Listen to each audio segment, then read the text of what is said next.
अस्सलामु अलैकुम वरहमतुल्लाहि वबरकातुहू। सच और झूठ, ईमान और कुफ्र, तौहीद और शिर्क का मुकाबला हमेशा से चलता आया है। गलत लोग नए तरीके से हक का मुकाबला करते हैं। हम सब जानते हैं कि पिछले 10 सालों में बीजेपी सरकार और हिंदुत्व ग्रुप ने इस्लाम और मुसलमानों के खिलाफ कई साजिशें रची। 2024 के लोकसभा इलेक्शंस में मुसलमानों ने बीजेपी को रोकने के लिए सेकुलर पार्टीज को सपोर्ट किया, लेकिन बीजेपी फिर भी सरकार बनाने में कामयाब रही। बस इस बार उन्हें सिंगल मेजोरिटी नहीं मिली, लेकिन फिर भी नए सेशंस में भी उनकी तरफ से मुसलमानों के खिलाफ साजिशें और जुल्म और ज्यादा बढ़ गया।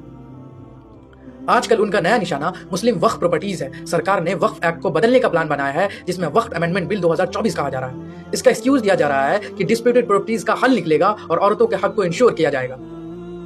ऐसे में यह समझना जरूरी है कि वक्फ होता क्या है और यह बिल मुसलमानों के लिए क्यों खतरनाक है। वक्फ एक अरबिक लफ्ज है जो रोक देना या मना कर देने के मानी में आता है। इसका मतलब है एक ऐसी दौलत या जमीन जो सिर्फ अल्लाह के लिए दे दी जाए, हमेशा के लिए इबादत या खिदमत के काम में आए। वक्फ प्रॉपर्टी को न बेचा जा सकता है, न ट्रांसफर किया जा सकता है। वक्फ एक परमानेंट सिस्टम है, इसे सिर्फ कुछ समय के लिए नहीं बनाया जा सकता, ये तुरंत लागू होता है और इसे कैंसिल नहीं किया जा सकता। यानी एक बार वक्फ हो गया तो बदला नहीं जा सकता। वक्फ प्रॉपर्टी कभी जब्त नहीं की जा सकती।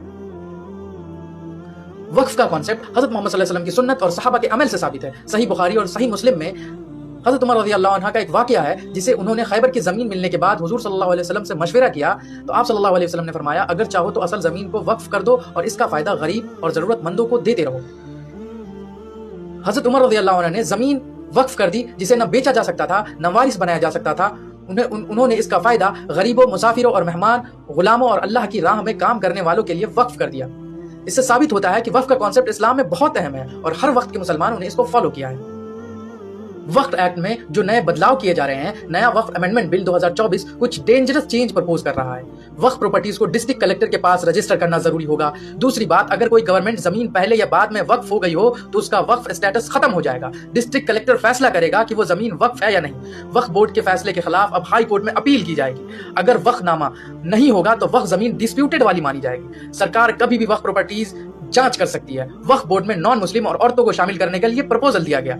सिया सुन्नी अलग अलग वक्फ प्रॉपर्टीज के साथ बोरा आगा खानी के लिए भी अलग वक्फ बोर्ड बनाने का प्लान है।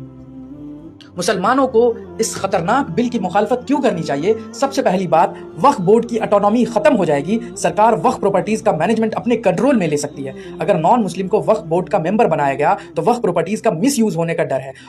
कमजोर तबकों के नाम पर सिर्फ एक बहाना दिया गया है, असल मकसद वक्फ प्रॉपर्टीज पे कंट्रोल लेना है। सरकार वक्फ प्रॉपर्टीज को जब्त कर सकती है जिसमें मस्जिद, मदरसे और गरीबों के मदद वाले इंस्टीट्यूशन आते हैं।